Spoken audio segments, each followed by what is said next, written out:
Et bonjour à tous, bienvenue dans ce DGExcel du mercredi 12 novembre. On va reprendre là où on s'était arrêté la semaine dernière, c'est-à-dire sur la création de nos 4 TCD. Finalement, ce quatrième TCD, on ne va pas s'en servir, donc on va faire un clic droit dessus, supprimer le tableau croisé dynamique, et on va pouvoir attaquer la création des deux premiers graphiques et ensuite des indicateurs sur le tableau de bord et la génération des segments. On est parti pour une bonne vingtaine de minutes ensemble. La première chose à faire, ça va être de sélectionner notre premier TCD ici, qui s'appelle TCD Objectif SCA par mois. Ensuite, dans Insertion, on va cliquer sur Graphique recommandé. Ça nous recommande un histogramme groupé avec objectif et vente, ça nous va plutôt bien. Donc on va faire OK et on va le retravailler un petit peu. On va d'abord l'agrandir pour que ce soit plus lisible. Ce qu'on va faire dans un premier temps, une fois qu'on a cliqué dessus, vous voyez tout en haut, on a un menu Analyse des graphiques pivotants. On va venir ici à droite, cliquer sur Bouton de champ pour supprimer tous les filtres. On supprime ici. On va venir supprimer la légende en la sélectionnant et en appuyant sur la touche Sup de notre clavier. Et on va également supprimer le petit quadrillage ici, là, vous voyez quand vous avez les bulles bleues sur les côtés. Comme ça, c'est plus lisible. On verra après pour les légendes, on va déjà s'attaquer aux barres de données. Donc on va en sélectionner une. Je la sélectionne. Ensuite, vous voyez ici à droite, j'ai Option des séries. Ce que je vais faire, c'est que dans Superposition des séries, je vais mettre 50. Comme ça, mes deux séries de données vont venir se superposer. Et dans largeur de l'intervalle, je voudrais quelque chose de plus large. Donc je vais mettre 50 également. Là, vous voyez, j'ai quelque chose qui est plutôt sympa. Ce qu'on va faire, c'est qu'on va ajouter un titre. Donc pour ça, je clique sur mon graphique, je clique sur le petit plus ici, titre du graphique. Hop. On va l'appeler, je regarde mon fichier, on va l'appeler évolution chiffre d'affaires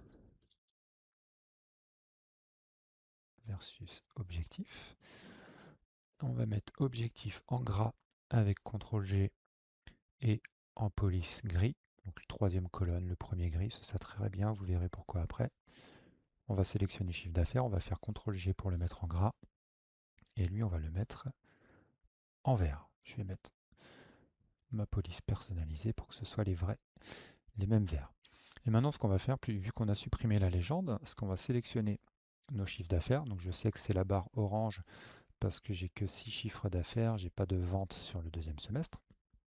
Et je vais venir dans Accueil, changer la couleur, mettre le même vert que ce que j'ai mis dans ma police.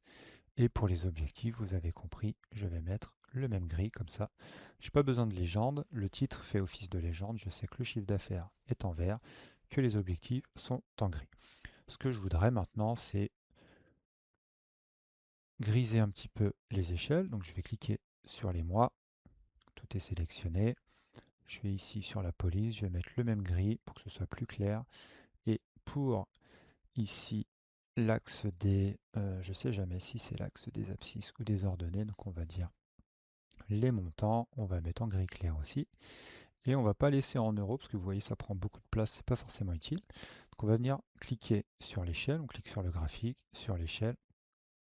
Et là, à droite, vous avez dans Options d'axe la possibilité, ici dans Unité d'affichage, là on est sur aucun, donc ça se met en euros parce que mes données ici dans mon TCD sont en euros. Moi, ce que je voudrais, c'est les afficher en millions d'euros. Donc je vais cliquer sur la liste déroulante où il n'y a aucun. Je sélectionne millions. Là, vous voyez, ça m'affiche millions à côté. On va cliquer ici pour décocher et afficher l'étiquette des unités d'affichage sur le graphique. Et ensuite, on va aller mettre en forme, parce que là, ça met 2 euros, 1 euro, 0 euros. Donc pour ça, je descends dans le pavé. Cette fois, on n'est plus sur Option d'axe, on est dans le pavé nombre. Et dans Catégorie, au lieu de personnaliser, je vais mettre monétaire pour avoir un format qui me plaît bien en bas. Le symbole, pour le moment, je vais laisser euro. Et dans code format, je vais venir mettre 0,0 pour avoir une décimale après pour ne pas avoir 1 million d'euros qui se répètent partout, mais avoir 1,2, 1,4, 1,6. Et là, entre guillemets, je vais mettre M majuscule euro. Je vais venir cliquer sur Ajouter. Et là, vous voyez, mon graphique, l'échelle se met à jour. Je vais de 0,2 en 0,2 millions. C'est plus propre, ça prend moins de place. Ce que je vais faire maintenant, c'est ajouter les étiquettes de chiffre d'affaires pour savoir quel chiffre d'affaires j'ai réalisé par mois. Pour ça, je clique sur ma série chiffre d'affaires, parce que je ne veux pas afficher les montants sur mes objectifs. Je clique ensuite sur le plus, étiquette de données. Et là, vous voyez, c'est pareil, elles sont en euros. Donc, on va cliquer sur la petite flèche à côté. Autre option. On va aller ici dans options d'étiquette, nombre. Et là, dans catégorie, on va mettre personnalisé. Et vous voyez, par défaut, ça récupère le dernier qu'on a créé. Donc, ça nous va bien. Si ce n'est pas le cas, vous regardez dans votre liste déroulante, vous sélectionnez celui qui vous convient. Là, vous voyez, il y a 2 décimales. Moi, j'en veux qu'une. Donc, je vais sélectionner plutôt le dernier. Voilà, j'ai une décimale, ça me va bien. On va le mettre en vert, en gras, et là, on est plutôt propre. Ce qu'on se dit maintenant, c'est que là, vous voyez, pour les 6 derniers mois de l'année, pour le moment, on n'a pas de chiffre d'affaires, parce qu'on est seulement au mois de... On est au mois de juillet, on a eu les chiffres des 6 premiers mois. Donc ce qu'on voudrait, c'est ne pas afficher les 6 derniers mois tant qu'on n'a pas de chiffre d'affaires en face. Donc on va sélectionner le graphique. On va aller dans Analyse des graphiques pivotants. Ici, liste de champs. Et ce qu'on va faire, c'est qu'on va filtrer les mois. Et on va venir lui dire filtre s'appliquant aux valeurs et différent de. Et là, on va venir lui dire qu'on veut afficher les éléments pour lesquels vente, qui correspond à notre chiffre d'affaires, est différent de 0. Je fais Entrée. Et là, vous voyez, ça m'affiche que mes 6 premiers mois de l'année, ce qui est quand même plus correct. Je vais ajouter un onglet, je vais l'appeler tableau de bord, et on va venir y glisser notre graphique. Je vais supprimer mon quadrillage comme d'habitude. Je vais retourner dans TCD, sélectionner mon graphique, faire un CTRL X pour le couper, et je vais venir le coller en cellule G9. Par ici, hop, G9, je sais que je suis en G9 parce que ici c'est écrit G9, je fais CTRL V. Ce que je vais faire également, c'est que je vais supprimer le contour, vous voyez le petit contour gris, en cliquant sur mon graphique, format, et là dans contour, je vais sélectionner sans contour. Comme ça se fondra mieux dans mon tableau de bord. Je vais l'agrandir jusqu'à la fin de ma colonne N. Pour ça, je prends la bulle ici qui est sur la droite de mon graphique au milieu. Je maintiens le clic gauche, la touche Alt de mon clavier. Comme ça, je suis sur les intersections ligne-colonne. Je vais jusqu'à la colonne N et je vais le remonter jusqu'à la ligne 22. Comme ça. Ouais, on est plutôt bien. On a un joli graphique. Ce qu'on va faire tout de suite, c'est qu'on va venir mettre le titre de notre tableau de bord. On va mettre une colonne A, largeur égale 3, comme d'habitude. Pareil pour la colonne F. Je clique sur la colonne F, je fais F4 sur mon clavier pour répéter la dernière action. Pour la colonne O, je fais pareil. Et je vais venir ici en B2. En B2, je vais écrire suivi des ventes et des objectifs de l'année. Je vais sélectionner B2 jusqu'à N2 avec la touche Shift de mon clavier. Je vais faire fusionner et centrer ici. Je vais mettre ça en police Aptos Black 24.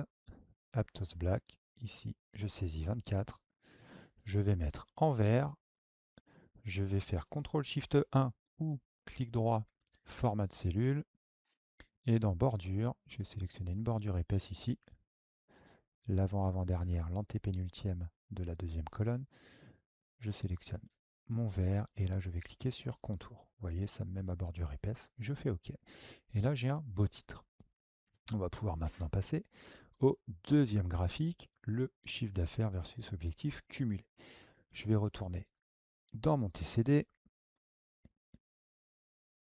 Hop, cette fois je vais cliquer sur... Là vous voyez que ça a filtré mon TCD parce que j'ai demandé à afficher uniquement les valeurs qui ont du chiffre d'affaires, donc on le laisse comme ça. Je vais sélectionner mon deuxième TCD avec mes objectifs et mes ventes cumulées. Je vais faire insertion, graphique recommandé. Cette fois, je vais sélectionner courbe parce que je voudrais une courbe avec avec deux séries, donc deux courbes, une pour les objectifs en vert, une pour les ventes. On va faire OK. Ce qu'on va faire, c'est comme tout à l'heure, supprimer les boutons de champ en haut à droite, venir filtrer tout de suite sur la date ici, dans les paramètres du graphique croisé dynamique, filtre s'appliquant aux valeurs, différent de, afficher les éléments pour lesquels vente est différent de 0, je fais entrer, comme ça me réduit tout de suite mon graphique. Je supprime ma légende, je supprime mon petit quadrillage, je passe mon échelle, enfin mes échelles en gris clair, je vais passer les montants en millions d'euros. Pour ça, je vais double-cliquer sur mon graphique, ensuite je clique sur l'échelle et à droite ici, option d'axe, le petit histogramme, je vais dans option d'axe, je vais sélectionner unité d'affichage, millions, je décoche, et ensuite dans nombre, je viens sélectionner dans type personnalisé, catégorie personnalisée, pardon, et dans type, je vais sélectionner le troisième, 0,0 million d'euros. Comme ça, vous voyez, j'ai bien mes millions d'euros. On est plutôt bien. Ce que je vais faire, c'est que je vais ajouter un titre à mon graphique. Donc je vais aller dans plus, titre du graphique, je vais l'appeler chiffre d'affaires versus objectif cumulé. Je vais mettre objectif en gras et en gris comme tout à l'heure. Je vais faire la même chose avec chiffre d'affaires en gras avec CTRL-G et en vert ici. Je vais changer la couleur de mes objectifs qui sont, que je ne vous dise pas de bêtises, les objectifs qui sont ici en orange. Donc je clique sur ma courbe jusqu'à ce que les 6 points soient sélectionnés. Et à droite, là, dans couleur, je vais mettre du vert. Je vais faire le contraire ici en sélectionnant ma courbe d'objectif. Je vais la mettre en gris clair. Et ce que je voudrais, c'est quand même afficher la dernière étiquette pour savoir à fin juin quel était le chiffre d'affaires cumulé et l'objectif cumulé. Donc je vais cliquer sur ma première série, mes chiffres d'affaires. Et là, je vais venir cliquer sur le dernier point pour qu'il soit sélectionné tout seul. Ensuite, je vais faire plus, étiquette de données. Et là, vous voyez, ça me l'affiche au-dessus en euros. Donc on va changer ça, flèche de droite, autre option. Et là, dans, encore une fois, option d'étiquette, dans nombre tout en bas, on va changer la catégorie, on va mettre personnalisé, et on va pas mettre deux décimales, mais une seule. Je vais mettre ça en vert et en gras. On va mettre une petite police 11 pour que ce soit plus visible. On va faire la même chose pour les objectifs. Donc je sélectionne toute ma série. Ensuite, je clique sur le dernier point. Je fais plus. Étiquette de données. Je vais directement ici cliquer sur la petite case de gauche. Vous voyez que c'est au-dessus, donc c'est pas très lisible. Donc je vais plutôt la mettre en dessous. Et ensuite, dans Autre option, je vais faire la même chose. Dans Option d'étiquette, ici, nombre. Je vais changer Général pour personnaliser. Je vais sélectionner dans Type une seule décimale. Je vais mettre en police 11 et en gras et en gris. Et voilà, là j'ai un très beau graphique. Ce que je vais faire, c'est que je vais le couper avec CTRL X et venir le mettre ici en G23. Hop, l'agrandir jusqu'à la fin de ma colonne N et jusqu'à la ligne 35. Donc 35, ça doit être par là. Voilà, on va faire comme tout à l'heure, on va enlever le contour pour qu'il se fonde bien dans notre tableau de bord. Donc je clique sur contour, après avoir sélectionné mon graphique dans format, sans contour. Là, vous voyez, j'ai mes deux graphiques. Ce qu'on va venir faire maintenant, c'est ajouter ici, là, dans cette zone, des indicateurs. Pour ça, on va créer des formes. Donc on va se mettre dans Insertion, Forme, on va prendre la quatrième forme, qui est le rectangle. On va venir se mettre sur G3, enfin G4, coin supérieur gauche de G4. On va aller jusqu'à H avec notre touche Alt du clavier et jusqu'à la ligne 7. On va enlever le remplissage en cliquant ici dans Remplissage, OK Remplissage. Et on va copier-coller la forme en la sélectionnant. CTRL-C pour copier.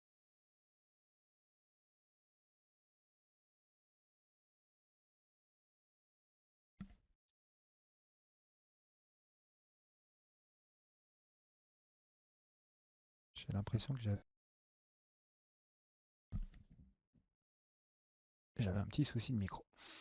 Donc je vais vous remontrer, je sélectionne ma forme, je fais CTRL-C pour la copier, je vais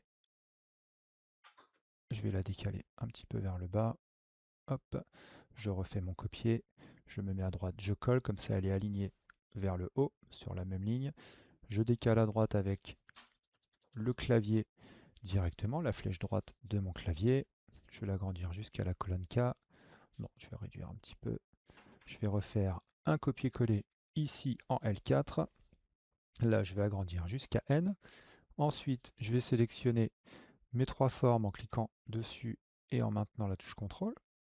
Je vais aller dans format de forme et un peu comme pour les segments, dans aligner ici, distribuer horizontalement pour qu'ils aient le même espacement. Je vais faire un peu de mise en forme maintenant. Mon premier segment, je vais le mettre avec un contour orange, le second avec un contour vert et le troisième, pas mes segments, mes formes, pardon, et la troisième forme avec un contour gris. Ce que je voudrais maintenant, c'est récupérer les données qui sont ici dans TCD, dont on s'est servi pour avoir les indicateurs qui sont en relation directement avec ce TCD qu'on viendra filtrer par la suite avec des segments. Donc je retourne dans tableau de bord, je clique sur ma forme, et là vous voyez rectangle 3, on va laisser ces noms là pour le moment. Je vais aller dans ma barre de formule, je vais faire égal, et là vous voyez si je mets directement le 243 qui est ici, vous allez voir, je vais faire entrée, Excel me dit que ça ne fonctionne pas. On ne peut pas lui mettre une fonction ici, on peut lui mettre une référence à une cellule uniquement. Donc je vais tout supprimer, je vais faire égal et je vais aller chercher la petite cellule F11 qu'on a mis en dessous et qui récupère le résultat du TCD. Je fais entrer, là vous voyez ça me met 243. Ici on va récupérer le chiffre d'affaires, donc je fais égal, je vais dans TCD, je récupère mon chiffre d'affaires qui est en H11 et enfin ici pour la comparaison entre le chiffre d'affaires et les objectifs, je vais récupérer I11. Je fais entrer, je vais sélectionner mes trois formes et on va faire un peu de mise en forme. Hop,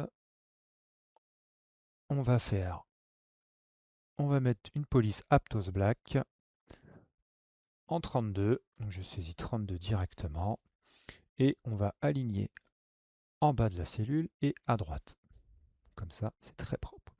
Je vais venir modifier cette forme pour avoir la police en orange, pas en vert. Ici, on va la mettre en vert et ici, on va la mettre en gris. Il nous reste juste une petite chose sur les formes, c'est d'avoir la légende, parce que là, on ne sait pas trop à quoi les 243 correspondent. Donc, on va aller dans Insertion, ici à droite, zone de texte, et je vais venir dessiner une petite zone de texte ici. Je vais écrire nombre de ventes. Hop.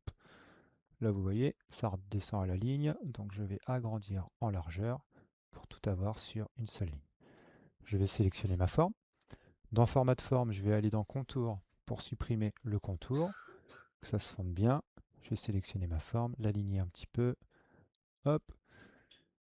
Je vais sélectionner tout mon texte ou toute ma forme et mettre dans accueil une police orange pour que ce soit harmonieux.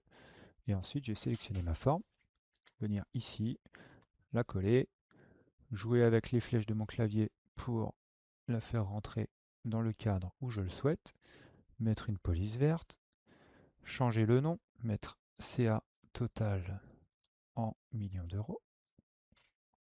Et je vais faire la même chose ici. Je vais double-cliquer pour tout sélectionner. Je vais l'appeler CA versus objectif en millions d'euros. Je sélectionne tout mon texte, je mets un gris clair. Et là, vous voyez, on a des beaux indicateurs qui sont en lien avec notre TCD qui est ici. Ce qu'on voudrait maintenant, c'est pouvoir venir filtrer. Pour filtrer, on va ajouter des segments. Donc je vais me mettre sur n'importe quel graphique, on va se mettre sur celui-ci. Et dans Analyse des graphiques pivotants, on va ici cliquer sur Insérer un segment. Je clique dessus et nous, on va vouloir filtrer par mois. Donc on va sélectionner date avec mois entre parenthèses et par produit pour avoir le chiffre d'affaires en fonction du produit sélectionné. Je clique sur OK et là, ça me crée deux segments. Le premier, on va le prendre, on va le mettre avec la touche Alt dans le coin supérieur gauche de B4 et on va l'agrandir jusqu'à E11. Hop, comme ceci. On va le mettre sur 3 colonnes pour avoir tous les mois. Et on va l'agrandir un petit peu. Voilà, comme ça j'ai bien tous les mois qui apparaissent. Produit, on va venir le mettre en dessous jusqu'à la ligne 21. Hop, comme ceci. Je vais sélectionner mes deux segments.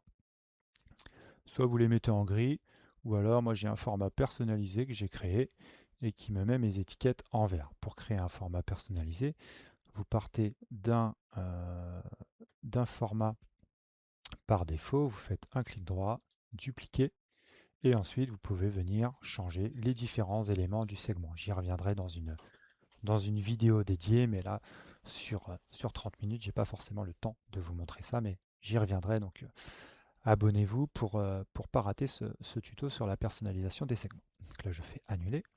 Et là, on va voir que si je clique sur le mois de mars, par exemple, on va enlever ça, bah, vous voyez, ça me filtre mon graphique sur mars, c'est pas très très beau. Moi, ce que je voudrais, c'est que quand je filtre sur un mois, que ça ne touche pas au graphique. Donc vous voyez, ça ne va pas toucher au graphique du bas, parce que mon segment, il a été fait à partir de ce graphique. Donc ce que je vais faire, c'est que je vais le déconnecter de ce graphique. Donc, je vais faire un clic droit dessus. Et dans connexion de rapport, vous allez voir, j'ai plusieurs choses. J'ai mon TCD objectif CA par année, qui correspond à ce graphique, au graphique cumulé. Donc je ne vais pas le sélectionner parce que je ne veux pas. J'ai le TCD objectif CA par mois qui correspond à ce graphique, donc je vais le déconnecter en décochant. Et enfin, j'ai le TCD vente CA et objectif par produit qui gère les indicateurs qui sont ici. Et là, je veux l'activer parce que je veux que ça se mette à jour en fonction du mois sélectionné. Je fais OK. Et maintenant, quand je vais sélectionner par exemple le mois de juin, vous allez voir mes indicateurs en haut changent. En revanche, mes graphiques n'ont pas bougé. J'enlève le filtre. Hop, et là vous voyez que mon segment, mon graphique, il a perdu son filtre. Donc on va lui remettre son filtre en cliquant dessus. Et à droite, dans date, filtre s'appliquant aux valeurs et différent de vente différent de 0. Je fais entrer et je retrouve bien mon graphique sur 6 mois uniquement parce que j'ai pas de chiffre d'affaires sur les 6 derniers mois de l'année. On va venir y remédier tout de suite. On va vérifier ce qui se passe quand on clique sur un jeu. Vous cliquez par exemple sur Mario Kart. Là, vous voyez, ça met bien ce graphique à jour. En revanche, le graphique du bas, vous voyez qu'il ne bouge pas. Et les indicateurs non plus. Donc on va faire un clic droit dessus. On va aller vérifier à quoi il est connecté. Il est connecté uniquement au TCD objectif CA par mois, donc à ce graphique, puisque le segment vient de ce graphique. On va le connecter au 3.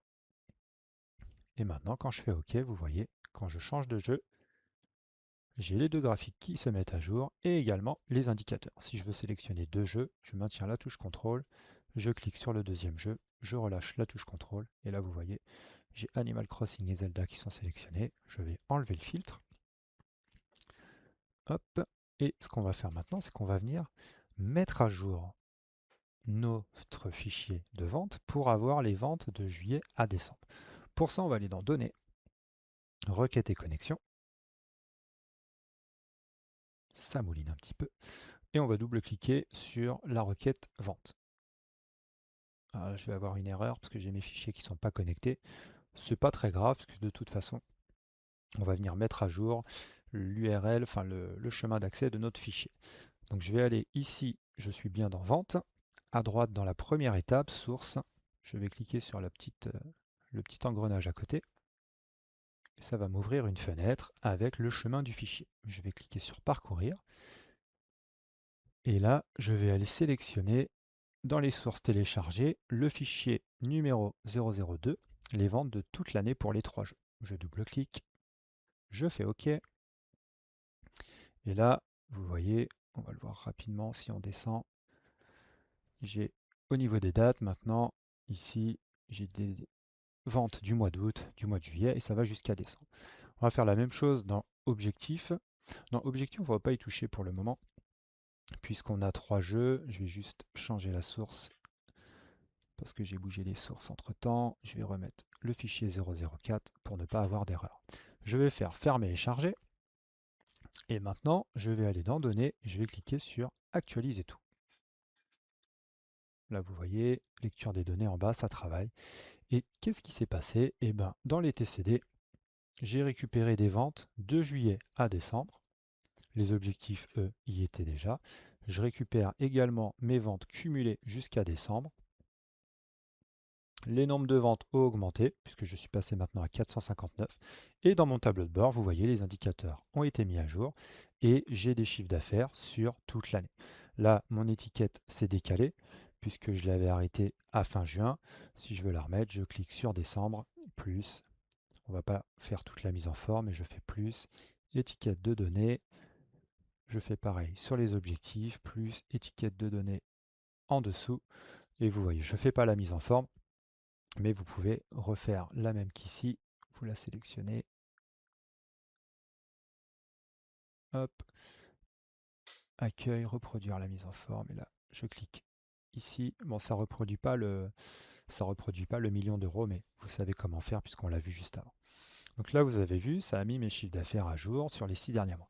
Maintenant, ce qu'on va faire, c'est qu'on va ajouter un quatrième jeu. Donc je vais double-cliquer sur ma requête vente. Ça m'emmène dans Power Query, je retourne dans Source, petit engrenage ici à droite, et je vais venir modifier mon fichier source. Donc dans Parcourir, cette fois je vais aller sélectionner le 003 qui contient les ventes de 2025, mais pour 4 jeux, parce que j'ai ajouté un jeu. Je fais OK. Dans Objectif, on va faire la même chose, ici dans Source. On va venir ajouter les objectifs du quatrième jeu, donc fichier 005, je double-clique, je fais OK. Et là, vous allez voir dans l'export, ça m'a ajouté ici un jeu, donc avec des nouvelles ventes. Et dans Objectifs, vous voyez ici par exemple la ligne 4, ça a ajouté les objectifs de janvier pour ce nouveau jeu. Je vais faire fermer et charger. Et je vais cliquer sur Données, actualiser tout. Et là, vous voyez, le chiffre d'affaires a augmenté, le nombre de ventes également, et surtout, on voit ici dans les produits l'apparition d'un quatrième jeu, donc les segments, les boutons de filtre sont triés par ordre alphabétique. Si je clique sur mon nouveau jeu, je vois que j'ai eu 151 factures pour 4,2 millions d'euros de chiffre d'affaires, répartis comme suit sur le mois. Et si je vais dans mes TCD, effectivement, ici, je vois que j'ai un quatrième jeu et j'ai pas eu grand chose à faire si ce n'est changer les chemins d'accès de mes sources. Mais si demain vous faites un export d'une source qui a le même nom que la première, vous avez juste à la mettre dans le même répertoire, à faire données ici, actualiser tout, et ça viendra récupérer les, les informations de votre nouveau fichier source, appliquer tout ce qu'on a créé comme transformation dans Power Query et venir charger directement dans un joli tableau de bord. C'était tout pour ce cas pratique. Je voulais vous montrer un graphique de répartition par produit. On verra si je vous le montre la semaine prochaine ou si on part sur un nouveau cas pratique. N'hésitez pas à me dire en commentaire sur quoi vous voudriez bosser. J'ai déjà quelques idées, mais si vous en avez, n'hésitez pas. Si vous voulez aller un peu plus loin, cliquez sur le lien sous la vidéo. Ça vous permettra de vous inscrire à ma newsletter et d'accéder à la formation Starter qui reprend notamment ce cas pratique et bien d'autres avec un guide PDF avec toutes les bonnes pratiques Excel en 2025. Et si vous voulez travailler sur vos fichiers à vous, que ce soit personnel ou professionnel, n'hésitez pas à aller voir ce qu'on fait chez Solpedin pour prendre du coaching individuel avec votre CPF ou par un financement de votre employeur. Et moi, je vous dis à très bientôt pour un prochain DG Excel. Bon après-midi à tout le monde.